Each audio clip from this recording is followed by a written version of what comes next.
حكيم بيقول انه جايبها من شادر بطيخ. فايه بقى تفتكر هنعمل ايه دلوقتي؟ اكيد هنعمل فيلم، واكيد القصه هتبقى ايه؟ طب السلام عليكم يا جماعه.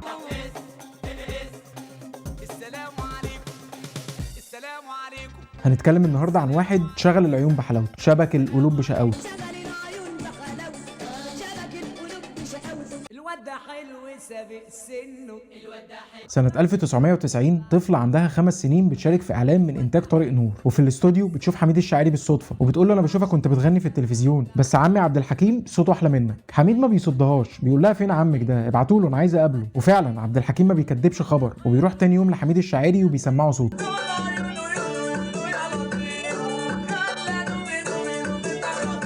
حميد بعد ما بيسمعه بيكلم المنتج هاني ثابت صاحب شركة سونار وبيقول له عندي ليك صوت جديد، ولما بيسمعه هاني ثابت بيمضي معاه فورا. اسرع عقد اتعمل في سونار، اسرع عقد، ثالث يوم كانت مضى العقد. واسرع مطرب مضى في شركه سونار في تاريخ سونار. وبتبدأ حكاية عبد الحكيم بأول شريط في تاريخه الفني، شريط بعنوان نظرة.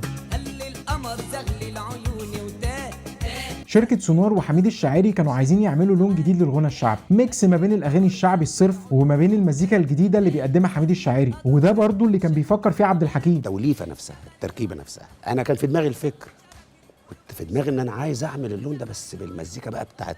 عشان كده حميد اول ما شاف عبد الحكيم شاف فيه اللون اللي بيدور عليه، فاكتملت اركان النجاح بقى كانهم لقوا بعض، المنتج المتحمس للفكره، والموزع صاحب الافكار الجديده، والمغني اللي مليان طاقه وحماس وشغف للنجاح، والثلاثه بيتلاقوا في نفس النقطه والفكره. الشعب الشيك.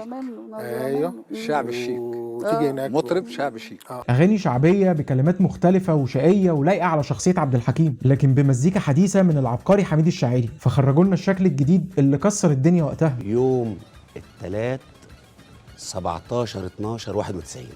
شريط كاسيت بقاله اكتر من 35 سنه لسه عايش لحد النهارده، ومعظم افراح مصر بترقص على اغانيه. احنا بنتكلم ان ده اول البوم لواحد محدش يعرفه، محدش فاهم اسمه، هو اسمه حكيم فعلا ولا ده اسمه اغنيه ولا ايه؟ انه يعمل ايرادات تتخطى 9 مليون جنيه سنه 1991 ده اعجاز بكل المقاييس. الدنيا ولعت ومفيش حد في مصر ما بيسمعش المطرب اللي اسمه حكيم. عيني على اللي شفته من زماني.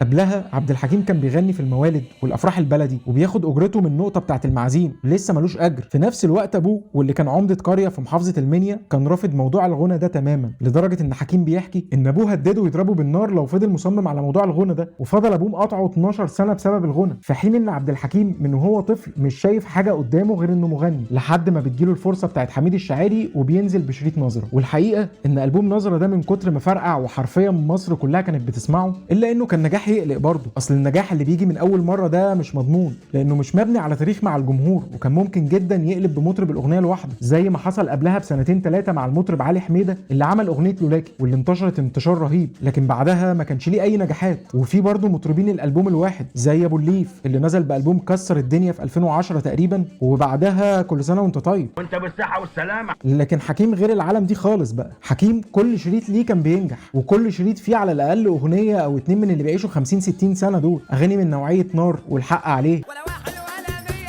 ولا 1300 ولا كل الدنيا. ايه يا رمضان؟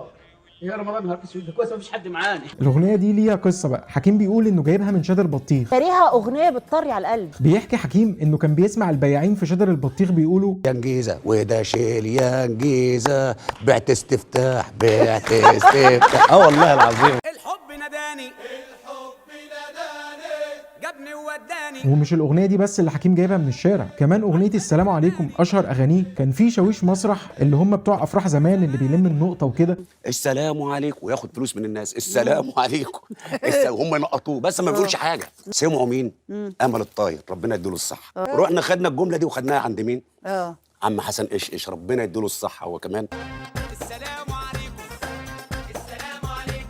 والاغنيه دي طبعا نجحت نجاح غير عادي، ومن كتر نجاحها وصلت ان جمهور الكوره بيغنيها، ودي حاجه مش سهله ابدا.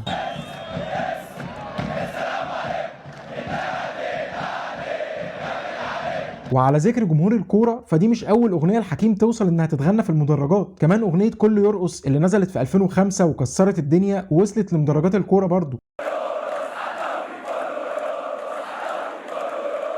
2005 بقى كان حكيم بقاله 15 سنه بيغني، فايه بقى تفتكر هنعمل ايه دلوقتي؟ اكيد هنعمل فيلم، واكيد القصه هتبقى ايه؟ قصه حياه المطرب.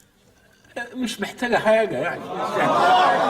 فيلم علي سبايسي كان فيلم تجاري بنسبة 100%، قصة حياة المطرب اللي ابوه رافض انه يغني وبينتقل من الصعيد للقاهرة وبيحاول يوصل لحلمه كده، ورغم ان الفيلم تأليف بلال فضل الا ان القصة كانت عادية جدا بصراحة، وكان في مشاهد هربانة من افلام المقاولات في السبعينات. حضرتك كنت عايزه ايه بالظبط؟ كنت عاوزاك تكشف عليا. افتح يا دكتور علي. يا نهار اسود، عاودين واحد.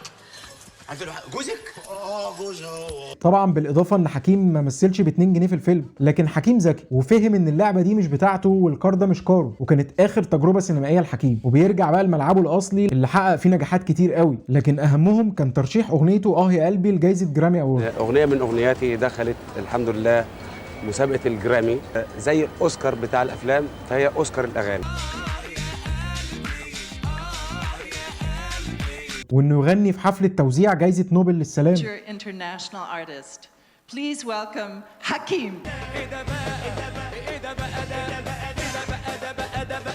وقادر بعد غياب سنين يرجع باغنيه سنجل يشقلب بيها الساحه الغنائيه تماما. ناس جميله قوي وعايشه حلاوه روح.